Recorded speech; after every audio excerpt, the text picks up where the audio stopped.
Alright, here is a very nice cassette deck. It's a Nakamichi BX300.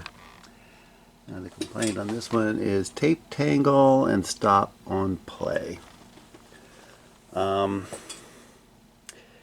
I have heard about that. I watched a couple of videos from NorCal 715 and he had some issues and worked on some of these where this loading motor right here would just have a very high resistance and be very dirty. The contacts on the brushes were dirty, and he took it apart and cleaned it and got these working again. And here's another motor that does the that takes the take-up reel and the rewind wheel and does the tape motion.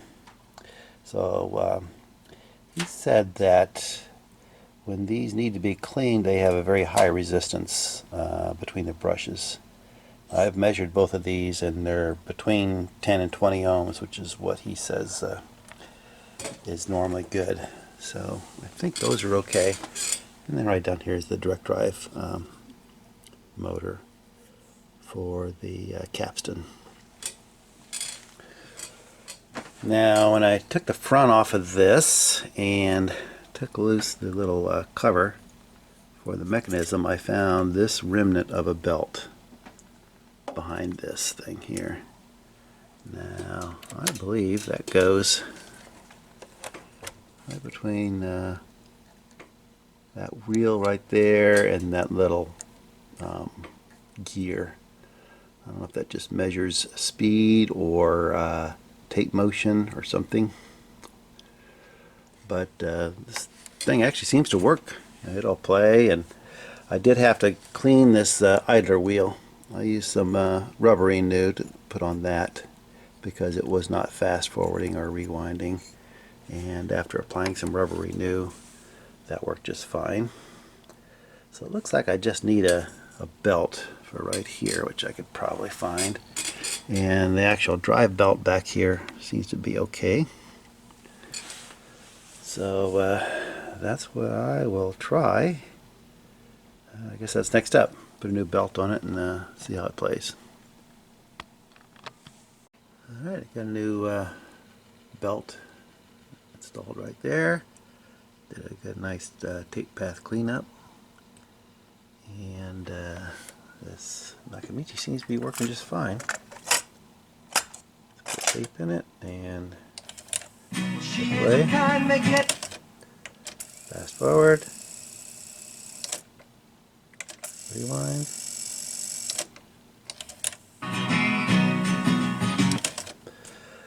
So I think this one is good to go. I'll put everything back together and play it for a few days, make sure it's solid, and then wrap it up. I got the Nakamichi BX300 back together, playing, it's sounding great. In fact, I got it playing with this combination of the Harman Kardon 730 Twin Power, Nakamichi, and a couple of near-field reference monitors, and this really sounds good. So the only thing that was wrong with the Nakamichi, other than needing a little bit of cleanup, was this belt that, and you can just feel it's starting to turn to goo, so it broke. And I think what that does, I don't have the manual on this machine, but I think that just does a little bit of back pressure on the feed reel, so that keeps the tape nice and taut. So maybe that's why this thing was doing a little bit of tangle thing when it was playing with that belt being broken. But sounding great now. Everything's working. Fast forward, rewind. You know, it's working great. So that'll be it. So I sure like this machine. I may even offer the owner some money for it because it sounds great and has some nice features like pitch control. You know, you can monitor what's being recorded while it's recording because it's a 3-head design. You know, has some features that only are available on my TIAC open reel. So very nice machine. you can find one of these at a reasonable price, pick it up. It's a great little machine. So that'll be it on the Nakamichi BX300 cassette drive. Thanks very much for watching, and I'll see you next video.